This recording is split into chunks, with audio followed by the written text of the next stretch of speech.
Bismillahirrahmanirrahim. Assalamualaikum warahmatullahi wabarakatuh. Kenalkan, nama saya Adam Muhammad Rashid. Kali ini saya akan mereview atau meresume tentang webinar investasi berkah. Lanjut saja kepada materinya, saya akan share screen.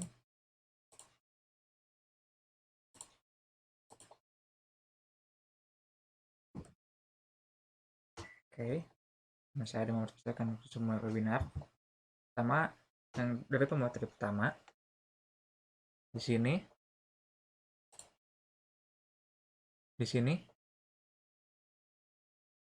inti dari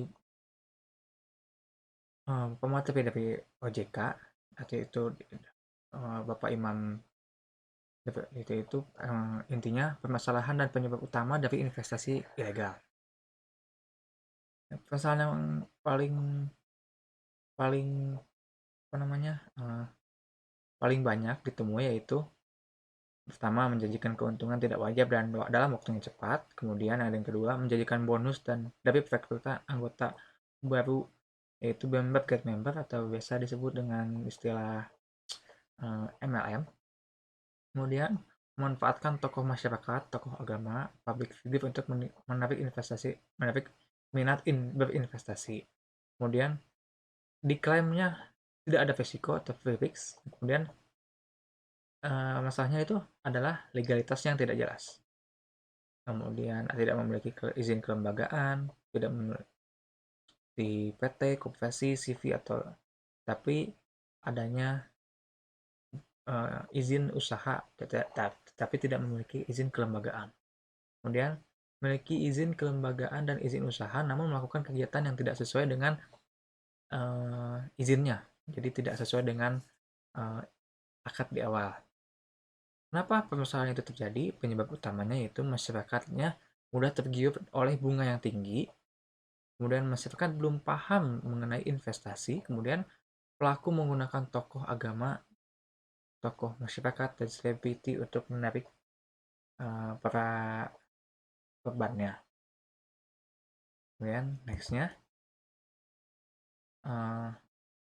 apa yang harus kita lakukan terkait adanya investasi bodong itu, investasi ilegal itu. Makin maraknya investasi bodong itu karena adanya supply dan demand. Sepakat trigger dengan investasi yang menjanjikan hasil imbal hasil tinggi. Kemudian pelaku tidak diketahui perbedaannya dan juga peserta atau korbannya itu malu untuk melapornya. Kemudian hasil lebih kecil dari kewajiban sehingga kerugian masyarakat tidak dapat tercover. Apa yang harus kita lakukan sebagai masyarakat? Yaitu kenali 2L, yaitu legal, yaitu legal status presidennya, badan hukum dan produk, kemudian logis, imbal hasil yang wajar dan memiliki risiko. Lanjut dari pemateri yang kedua yaitu tentang saham syariah,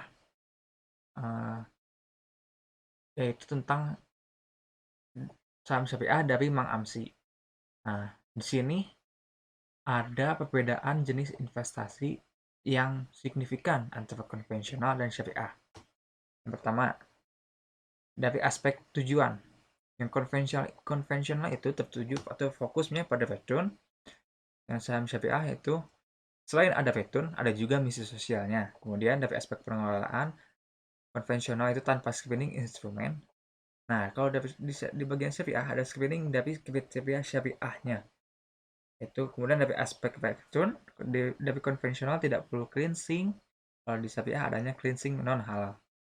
Nah, di konvensional aspek di pengawasan hanya diawasi oleh OJK. Kemudian kalau saham syariah, selain diawasi oleh OJK, ada juga Dewan Pengawas Syariah atau disebut DPS.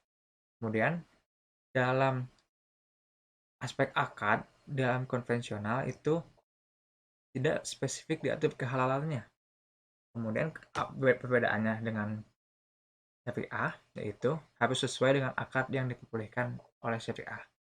Kemudian ada dari aspek transaksi yaitu bebas. Dari konvensional itu bebas selama sesuai regulasi. Sedangkan dari syariah, selain harus patuh regulasi, juga harus taat akan syariahnya atau aturan agama. Itu kemudian aspek penampilan instrumen, konvensional itu bebas memilih instrumen.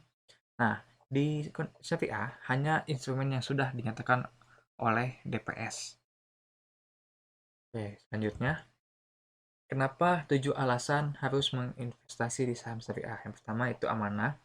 Tujuannya adalah eh, bukan hanya jual beli, melainkan ibadah kepada Allah. Kemudian mencari berkah, yaitu tumbuh berkembang, dan kebaikan yang berkesinambungan. Kemudian ada cuan, yaitu cuan adalah potensi dari capital gain atau uh,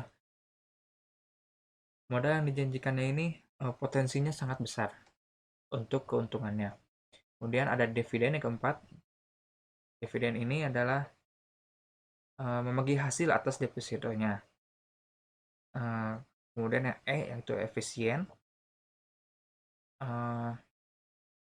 Investasi atau perdagangan saham dalam saham syariah ini menggunakan sistem online trading syariah atau SOTS yang diawasi oleh DPS tadi.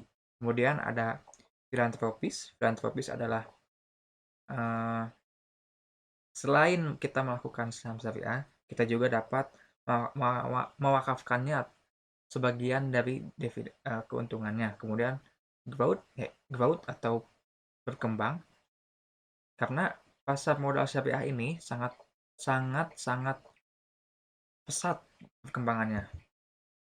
Kemudian selanjutnya ada risiko investasi saham syariah, yaitu capital loss. Kemudian tidak ada pembagian dividen. Kemudian ada keluar dari daftar efek syariah, ada ekspansi perdagangan, delisting saham, dan likuidasi. Kemudian ada strategi investasi saham buat pemula. Ini dari Mang Amsi.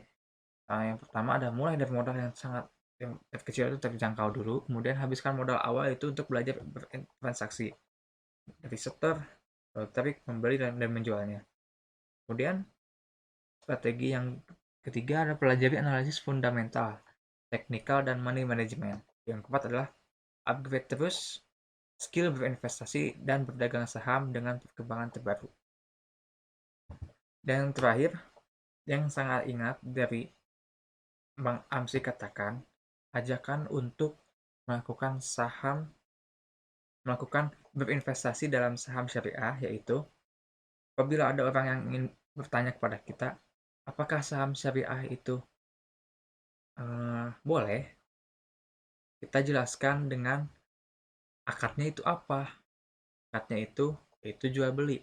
Apakah jual boleh dibolehkan oleh Al-Quran? Tentu saja boleh. Yang diharamkan oleh Al-Quran itu riba. Nah, jika ditanya apa riba itu belum bisa, maka pelajari lagi apa itu yang tidak boleh, apa itu yang boleh. Yang boleh itu seperti jual beli dan yang lainnya. Oke, sekian penjelasan singkatnya dari saya resume mengenai webinar investasi syariah. Lebih kurangnya mohon maaf. Bila taufiq wal hidayah. Wassalamualaikum warahmatullahi wabarakatuh.